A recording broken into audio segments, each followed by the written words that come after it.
Hi dear student, welcome to education with me Ashish sir. हम standard 10th का science का chapter number 4 compound and its carbon and its compound, इसके अंदर आज हम जो कार्बनिक कंपाउंड की केमिकल प्रॉपर्टीज आज देखने वाले हैं, ये पार्ट नंबर 5 में। नाउ यहाँ पे हम स्टार्ट करते हैं केमिकल प्रॉपर्टीज। ओके, तो कार्बनिक कंपाउंड है तो केमिकल प्रॉपर्टीज ऑफ कार्बनिक कंपाउंड की केमिकल प्रॉपर्टीज क्या है कि in this section we will studying about the some chemical properties of the carbonic compound। यहाँ पे हम थोड़ी बहुत केमिकल प्रॉपर्टीज के बारे में देखेंगे। since most of the fuel, क्या आप लोग most of the fuel use करते हैं, वी यूज इधर कार्बन और इट्स कंपाउंड। जो हम पेट्रोल डीजल सब कुछ यूज करते हैं वो क्या है, कार्बनिक कंपाउंड है। तो we shall first study the combustion. यहाँ पे हम फर्स्ट क्या स्टडी करेंगे, कंबसन रिएक्शन देखेंगे, बाद में उसके बाद ऑक्सीडेशन रिएक्शन देखेंगे, बाद में एडिशनल रिएक्शन देखेंगे और सब्स्टिट्यूशनल रिएक्शन देखेंगे। ओके, एडिशनल यानी कि ऐड करने का, आपको सब्स्टिट्यूशन में क्या करने का, सब्स्टिट्यूट करना होगा ना। यहाँ पे देखते सारे पार्ट। ओके, तो first of all combustion reaction क्या होती है। कंबसन रिएक्शन, कंबसन यानी कि जलाना इन शॉर्ट। तो carbon carbon in all of the allotropics form, क्या एलोट्रोपिक्स फॉर्म, जो कार्बन के एलोट्रोपिक्स फॉर्म में burn in oxygen to give a carbon dioxide. क्या कार्बन अपने एलोट्रोपिक फॉर्म्स में जब ऑक्सीजन के साथ रिएक्ट करेगा तब क्या करेगा, कार्बन डाइऑक्साइड जनरेट करेगा। And along with the release, साथ में क्या प्रोड्यूस करता है, हीट एंड लाइट। क्या प्रोड्यूस करता है, हीट एंड लाइट प्रोड्यूस करता है। तो most of the carbon compound are release a large amount of heat. क्या मोस्ट ऑफली जब कार्बन कंपाउंड जब जलते हैं तब क्या लार्ज अमाउंट ऑफ में हीट प्रोड्यूस करते हैं and light on the burning, और जब जलते हैं तब क्या लाइट भी प्रोड्यूस करते हैं। And these are the oxidation reaction. क्या है, एक टाइप की ऑक्सीडेशन आप लोगों ने जो रिएक्शन स्टडी की है, these are the oxidation reaction that you learned about in the chapter number first। जो चैप्टर फर्स्ट में आपने पढ़ा है उसी तरह कि कार्बन जब ऑक्सीजन के साथ रिएक्ट करता है तब क्या प्रोड्यूस करता है, carbon dioxide and heat and light produce होगा। उसी तरफ जब मीथेन गैस है, क्या है मीथेन गैस जब ऑक्सीजन के साथ रिएक्ट करता है तो carbon dioxide H2O and heat and light produce होती है। उसी तरह जब इथेनॉल अल्कोहल, जब दारू पीते हैं ना, वो दारू अल्कोहल जब ऑक्सीजन के साथ रिएक्ट करता है तब क्या प्रोड्यूस होता है, carbon dioxide H2O heat and light. यहाँ पे अब जो आपके पास जो इक्वेशन है उसको बैलेंस करने की जरूरत तो है। तो balance the latter two reaction likely you learn in the chapter first, जो आपको अपने आप ही सेल्फ प्रैक्टिस में आपको बैलेंस करना है। क्योंकि आपको बैलेंस करना आपको मैंने चैप्टर नंबर फर्स्ट में आपको सिखाया था। नाउ आगे देखते हैं कंबसन रिएक्शन में यहाँ पे एक्टिविटी है कि this activity need to be teacher assistant, आप टीचर के प्रेजेंट में ही करना। Take some carbon compound, naphthalene जो आपके घर के फिनाइल की गोली होगी वो, चैम्पोर्स एंड अल्कोहल, ये सब चीज लो। वन बाय वन द स्टेपुला एंड बर्न देम, यानी कि आप जो स्पून होती है स्पून जैसा उसके ऊपर रखो और उसको बर्न करो। ओके, और यहाँ पे रखने के और बाद में इसको यहाँ से जलाने का, तो बर्न करके देखो and observe the nature of the flame, flame का नेचर देखो। तो कई बार क्या होते हैं, ब्लू फ्लेम मिलते हैं, कैसी ब्लू फ्लेम, कई बार रेड मिलती है, कई बार क्या विथ धुएं के साथ, क्या धुएं के साथ आपको ब्लैक फ्लेम मिलेगी, कैसी ब्लैक। ओके, इस टाइप अलग अलग flame and not whether the smoke is produce, कौन सी किस टाइप की स्मोक प्रोड्यूस होती है वो सब भी ऑब्जर्व करो। Place a metal place metal plate above the flame is there is the deposition of the plate in case of any of the compound, क्या कोई भी कंपाउंड है उसमें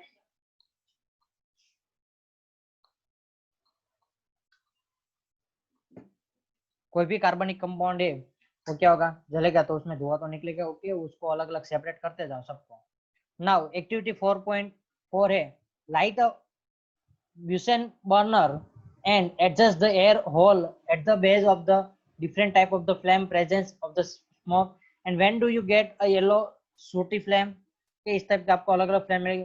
and when do you get a blue flame, आपको कब blue flame मिलती है वो देखो सब। तो यहाँ पे कंबसन रिएक्शन के अंदर saturated hydrocarbon will generally give a clean flame.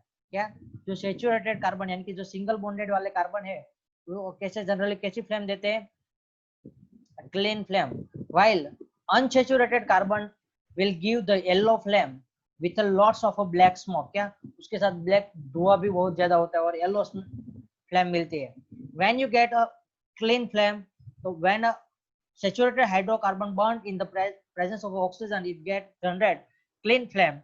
And unsaturated carbon जब जलेगा तब कैसे yellow flame मिलते हैं. This result in the sooty deposit on a metal plate. जब जो metal plate के ऊपर react करोगे in activity 4.3. However, limiting supply of air, जब limiting मात्रा में जो एयर सप्लाई होगी, इट इनकम्प्लीट कंबशन, उसका क्या है, इनकम्प्लीट कंबशन होगा of even saturated hydrocarbon give a सूटी फ्लेम. और जो सैचुरेटेड कार्बन भी इनकम्प्लीट कंबशन होगा तो भी उसमें क्या होता है, धुआं प्रोड्यूस होता है. गैस है kerosene stove use at the home. हम जो घर पर जो गैस और केरोसिन स्टोव यूज करते हैं at the home has inlet for air so that a sufficient oxygen rich mixture in burn to give a clean blue flame. क्या, और गैस केरोसिन का जो स्टोव होता है घर के अंदर, उसके अंदर जब सफिशिएंट मात्रा में ऑक्सीजन पहुंच मिलेगा तो कैसी क्लीन ब्लू फ्लेम मिलेगी, क्लीन ब्लू फ्लेम जनरेट होगी. If you observe the bottom of a cooking vessel, आप कुकिंग वेसल के नीचे, बर्तन के नीचे देखोगे तो उसके नीचे क्या होता है, ब्लैक कलर का जम गया होता है, क्या ब्लैक एंड हो गए. It means that air hole are block. क्या जो उसके एयर सप्लाई के होल है वो क्या हो गए, ब्लॉक हो गए, जिसकी वजह से क्या उसको सफिशिएंट मात्रा में एयर नहीं मिलेगी. And fuel is get wasted, जो आपका फ्यूल होगा ना वो इनकम्प्लीट कंबशन होगा, उसका क्या इनकम्प्लीट कंबशन होगा, जिसकी वजह से फ्यूल होगा वो आधा वेस्ट जाएगा. And fuel such as coal and petroleum have a some amount of nitrogen and sulphur in them. क्या उसमें थोड़ी मात्रा में क्या होता है, नाइट्रोजन और सल्फर होता है. And their combustion result in the formation of oxides of sulphur. क्या बनेगा, सल्फर डाइऑक्साइड बनेगा, तो सल्फर मोनोऑक्साइड, सल्फर मोनोऑक्साइड बनेगा. एंड नाइट्रोजन भी जलेगा तब क्या होता है, नाइट्रोजन डाइऑक्साइड बनता है. तो सल्फर डाइऑक्साइड होगा वो क्या होगा, हवा के अंदर जो वेपर प्रेजेंट होती है उसके साथ रिएक्ट करके क्या जनरेट करता है, सल्फ्यूरस एसिड बनाता है. तो सल्फ्यूरस एसिड जब ज्यादा मात्रा में सल्फर डाइऑक्साइड या तो ज्यादा मात्रा में ऑक्सीजन के साथ रिएक्ट होगा तो सल्फ्यूरिक एसिड बनता है, और जिसकी वजह से क्या होता है कि एनवायरमेंट पोल्यूटेड होती है, और क्या होता है, एसिड रेन होता है. क्या होता है, एसिड रेन. और नाइट्रस ऑक्साइड है जो वो भी, उसमें भी ऐसा होता है कि नाइट्रिक एसिड की एसिड रेन होती है. ओके, जो पेट्रोलियम और जो कोल के अंदर जो सल्फर और नाइट्रोजन होता है, वो जो जिसकी ऑक्सीजन के साथ रिएक्ट होकर वो क्या बनते हैं, सल्फर डाइऑक्साइड और नाइट्रोजन ऑक्साइड बनाते हैं. और वो टाइम जो क्या होगा, एयर में मिक्सअप हो गया और एयर का पोल्यूशन होगा. ओके, नाउ ए हमारी यहाँ पे हमारी कंप्लीट हुई जो कंबशन रिएक्शन. उसके बाद सेकेंड है ऑक्सीडेशन. जो ऑक्सीडेशन के बाद, ऑक्सीडेशन के बारे में आप लोगों ने ऑलरेडी फर्स्ट चैप्टर में हम बहुत कुछ सीख गए.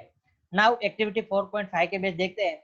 Take about 3 ml of ethanol. कितना लो, 3 ml इथेनॉल. इथेनॉल यानी कि दारू ले लो. In a test tube and warm it gently with the water bath. क्या, वाटर बाथ यानी कि गर्म पानी का जो कोई भी आप क्या करो, यहाँ से पानी को गर्म करो. ओके, पानी को बॉईल करना है और ऊपर क्या करना है, जो एक टेस्ट ट्यूब के अंदर क्या करना है, अंदर 3 ml इथेनॉल रखना है. And add a 5% of solution of alkaline. क्या अल्कलाइन का 5% सॉल्यूशन, अल्कलाइन पोटेशियम परमैंगनेट उसके अंदर ऐड करो. अल्कलाइन पोटेशियम परमैंगनेट उसके अंदर ऐड करोगे. Drop by drop. Potassium permanganate क्या है, जो ऑक्सीडेशन एजेंट है. कौन है, पोटेशियम परमैंगनेट ऑक्सीडेशन एजेंट है. कौन है, ऑक्सीडेशन एजेंट. तो पोटेशियम परमैंगनेट ऐड करेंगे तो क्या होगा, थोड़ा स्पीडीली रिएक्ट करेंगे. Does the color of the potassium permanganate persist when it added initially? And why does the color of the potassium permanganate not disappear when the excess is added? ज्यादा मात्रा में आप ऐड करोगे तो क्यों उसका colour होता है, डिसअपियर नहीं होता है. तो यहाँ पे पूरा देखते हैं. ओके, तो you have learned about the oxidation reaction in the first chapter. Carbon compound can be easily oxidized. क्या कार्बनिक कंपाउंड होते हैं इजीली ऑक्सीडाइज ऑन कंबशन. जब कंबशन होगा तब इजीली ऑक्सीडाइज होगा. In addition to this complete oxidation, we have reaction in which alcohol are converted to carboxylic acid. यहाँ पे क्या है, जो मैं यहाँ पे आपको रिएक्शन लिख के दी है. ओके, तो यहाँ पे कार्बन है. ओके, कार्बन है वो कितने हाइड्रोजन के साथ, 4 है. यहाँ पे 3 हाइड्रोजन के साथ ज्वाइंट है. बाद में दूसरा कार्बन है वो क्या है, 2 हाइड्रोजन ऊपर नीचे, 2 साइड पे क्या है, हाइड्रोजन है, और एक क्या है, ऑक्सीजन है. ओके, अब क्या करते हैं, जब उसकी ऑक्सीडेशन के साथ ऑक्सीडेशन रिएक्शन करते हो तो क्या होगा, जो एक कार्बन है ना, जो कार्बन, उसके ऊपर से दो हाइड्रोजन हो गए, वो डिस्प्लेस हो गए। क्या हो गए, दो हाइड्रोजन डिस्प्लेस हो गए। तो फर्स्ट ऑफ ऑल मैं यहाँ पे लिख देता हूँ कार्बन, फर्स्ट कार्बन यहाँ पे, तो यहाँ पे हाइड्रोजन हाइड्रोजन हाइड्रोजन, तीनों हाइड्रोजन है। तो एक कार्बन थे, इसके ऊपर से दोनों हाइड्रोजन डिस्प्लेस हो गए, और उसकी जगह पे कौन आएगा, ऑक्सीडेशन रिएक्शन है। ऑक्सीडेशन रिएक्शन यानी कि क्या, ऑक्सीजन ऐड होगा। तो नाउ यहाँ पे क्या बनेगा, CH3COOH, यानी कि कार्बोक्सिलिक एसिड बनेगा। क्या बनेगा, कार्बोक्सिलिक एसिड। इसको इस तरह से भी लिख सकते हैं, CH3COOH। ओके, एक दो ऑक्सीजन और एक H हाइड्रोजन, एक कार्बोक्सिलिक एसिड। ये क्या बना, आपको नाम बताओगे तो क्या होगा इसका, इथेनोइक एसिड। कौन सा होगा, इथेनोइक एसिड, क्योंकि दो कार्बन है, दो कार्बन वाले को क्या कहते हैं, इथेन, और ओइक एसिड यहाँ पे सफिक्स में लगेगा। Okay, now we see that some substances are capable for adding oxygen to another। क्या, कई सारे सब्सटेंस, जो पोटेशियम परमैंगनेट है वो क्या है, ऑक्सीडेशन एजेंट। तो we see that some substances are capable of adding oxygen to other substance, and these substances are known as oxidizing agent कहते हैं। उस सब्सटेंस को हम क्या कहेंगे, ऑक्सीडाइजिंग एजेंट, जो खुद ऑक्सीजन ऐड करने में हेल्पफुल होगी। नाउ अल्कलाइन पोटेशियम परमैंगनेट, क्या अल्कलाइन पोटेशियम परमैंगनेट है, तो पोटेशियम डाइक्रोमेट है। पोटेशियम डाइक्रोमेट है वो क्या है, दोनों ऑक्सीडाइजिंग एजेंट है। तो पोटेशियम परमैंगनेट का फॉर्मूला है KMnO4, और पोटेशियम डाइक्रोमेट का फॉर्मूला है K2Cr2O7। क्या, K2Cr2O7, दोनों क्या है, ऑक्सीडाइजिंग एजेंट है। आपको एग्जाम में 1 मार्क्स के क्वेश्चन में होता है। ये दोनों ऑक्सीडाइजिंग एजेंट को हमने किसमें ऐड किए हैं, जो अल्कोहल के अंदर ऐड किए, और अल्कोहल का किसमें कन्वर्ट हुआ, ऑक्सीडाइजिंग एजेंट ने अल्कोहल को किसमें कन्वर्ट कर दिया, एसिड में कन्वर्ट कर दिया। And thus that is adding oxygen to starting material. Starting में हमने क्या, ऑक्सीजन ऐड कर दिया होता, hence they are known as oxidising agent. क्या, वो ऑक्सीजन ऐड करने का काम करते हैं, इसलिए उसको क्या कहते हैं, ऑक्सीडाइजिंग एजेंट कहते हैं। नाउ अब है थर्ड रिएक्शन, क्या है, एडिशन रिएक्शन। क्या है, एडिशन रिएक्शन। यहाँ पे ऑक्सीडेशन रिडक्शन में हमने देखा कि क्या करते हैं, ऑक्सीजन ऐड होता है और हाइड्रोजन डिस्प्लेस होता है। लेकिन एडिशन रिएक्शन है, उसके अंदर क्या ऐड होता है, देखते हैं यहाँ पे। तो एडिशन रिएक्शन किसके लिए, अनसैचुरेटेड यानी कि डबल बॉन्डेड या तो ट्रिपल बॉन्डेड हाइड्रोकार्बन को क्या कहेंगे, अनसैचुरेटेड हाइड्रोकार्बन कहेंगे। ठीक है, unsaturated hydrocarbon add hydrogen in the presence of a catalyst such as a palladium और निकल। क्या, पैलेडियम और निकल की प्रेजेंस में क्या करेंगे, सैचुरेटेड हाइड्रोकार्बन में कन्वर्ट कर देगा। क्या, अनसैचुरेटेड हाइड्रोकार्बन के अंदर हम हाइड्रोजन ऐड करेंगे, किसकी प्रेजेंस में, catalyst of the such as palladium और निकल की प्रेजेंस में हम क्या करेंगे, जब हाइड्रोजन को ऐड करेंगे अनसैचुरेटेड कार्बन में, तो हमें क्या मिलेगा, सैचुरेटेड हाइड्रोकार्बन यानी कि सिंगल बॉन्डेड वाला हाइड्रोकार्बन मिलेगा। कैटालाइट्स आर सब्सटेंस, कैटालाइट्स यानी कि ऐसा सब्सटेंस है that cause a reaction to occur proceed at a different rate. क्या, डिफरेंट रेट यानी तेजी से होगी या तो स्लो होगी, without a reaction itself being affected. तो रिएक्शन, और ये जो कैटालाइस्ट होते हैं ना, वो यानी कि निकल या तो हमने पैलेडियम के पीडी कोई है ना, वो इसको इफेक्ट नहीं करते। ओके, जो रिएक्टेंट होते हैं उसको कोई अफेक्ट करते नहीं है। कि कैटालाइस्ट आर अ सब्सटेंस, आपको ये भी डेफिनेशन में पूछ सकते हैं, catalyst are a substance that cause reaction to occur or proceed at a different rate. Speed से रिएक्शन होगी, without the reaction itself being the affected, यानी कि रिएक्शन में कोई भी इफेक्ट नहीं करेंगे। And this reaction is commonly used to hydrogenation of vegetable oil. ये वेजिटेबल ऑयल बनाने के लिए इस्तेमाल होता है। ये रिएक्शन किसके लिए, वेजिटेबल घी में वेजिटेबल ऑयल बनाने के लिए इस्तेमाल होता है। यूजिंग अ निकल कैटालाइस्ट, और निकल कैटालाइस्ट है वो किसके लिए, वेजिटेबल ऑयल बनाने के लिए होता है। And vegetable oil is generated generally long unsaturated carbon chain. क्या, वेजिटेबल ऑयल है वो क्या है, having a long unsaturated carbon chain है, while animal fat have a saturated carbon chain. और जो एनिमल फैट है, एनिमल ऑयल है, वो क्या है, सैचुरेटेड हाइड्रोकार्बन होता है, सैचुरेटेड कार्बन चेन होती है उसके अंदर। And you must have seen, यहाँ पे देखो, यहाँ पे जो रिएक्शन है वो हमने क्या किए, कि कार्बन के यहाँ पे डबल बॉन्ड थे ना, तो डबल बॉन्ड जब निकल की प्रेजेंट में जब हाइड्रोजन ऐड होगा तो क्या होगा, यहाँ पे जो डबल बॉन्ड होगा ये दो बॉन्ड है कार्बन कार्बन के बीच में, जो डबल बॉन्ड है ना वो ब्रेक डाउन होगा, एक बॉन्ड टूट जाएगा और दोनों यहाँ पे ऑलरेडी आर तो थे, ठीक है, यहाँ पे भी आर है, ठीक है। तो जो नए प्लेस पर जो बॉन्ड टूटा तो उसकी सेचुरेटी उसकी वैलेंसी फुलफिल करने के लिए कौन ज्वाइंट होता है, उसके साथ हाइड्रोजन ज्वाइंट होता है। okay? इस तरह से ये बनता है compound. okay? You must have seen advertisement stating that some vegetable oil are healthy। क्या आप लोगों ने सुना होगा कि कई सारे वेजिटेबल ऑयल है वो कैसे हेल्थी है। Animal fat generally contain saturated fatty acid. Animal का जो ऑयल होता है उसके अंदर क्या होता है, सैचुरेटेड फैटी एसिड होते हैं। कैसे होते हैं, सैचुरेटेड फैटी एसिड होते हैं। And which are said to be harmful for health, और वो क्या है, हार्मफुल फॉर हेल्थ है। And oil containing unsaturated fatty acid should be chosen for cooking.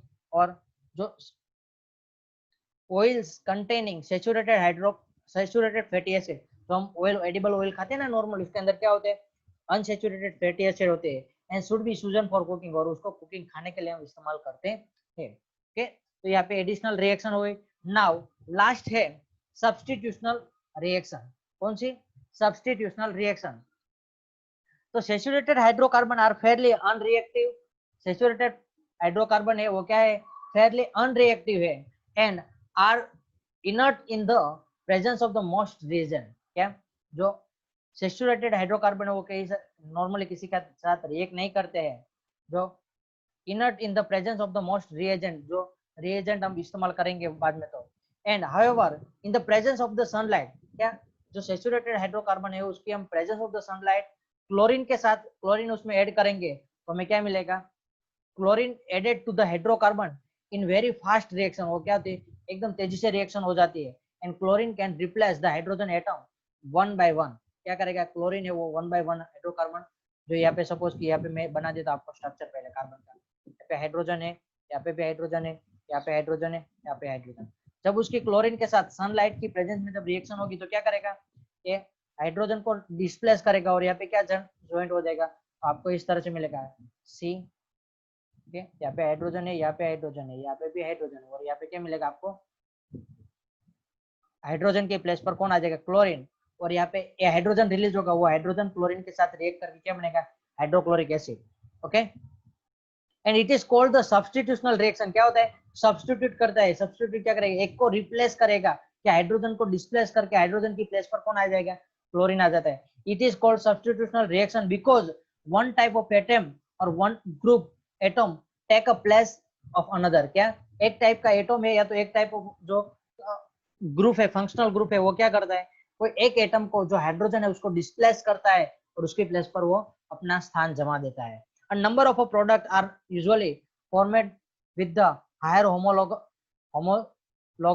alkane। और मोस्ट ऑफली जो कई सारे जो इस तरह से होमोलॉगस आल्केन है उसके साथ ये कार्बन को हाइड्रोजन को डिस्प्लेस करके हम कई सारे, सपोज कि यहाँ पे होमोलॉगस सीरीज के होमोलॉगस कंपाउंड के अंदर यहाँ पे एन हाइड्रोजन हाइड्रोजन हाइड्रोजन है, और यहाँ पे जो हाइड्रोजन है उसको डिस्प्लेस किया जाए किसके थ्रू, OH के थ्रू, इसकी पानी के साथ रहेगा तो यहाँ पे क्या आएगा, OH हो जाएगा। ओके, और इस तरह से हमें क्या मिलता है, मिथेनॉल बनता है। उस तरह से कई सारी जो सब्स्टिट्यूशनल रिएक्शन यहाँ पे अवेलेबल होती है। ओके, यहाँ पे हमारा एक टॉपिक है जो केमिकल रिएक्शन, कार्बनिक कंपाउंड की केमिकल रिएक्शन वो फिनिश होती है। Okay, thank you student.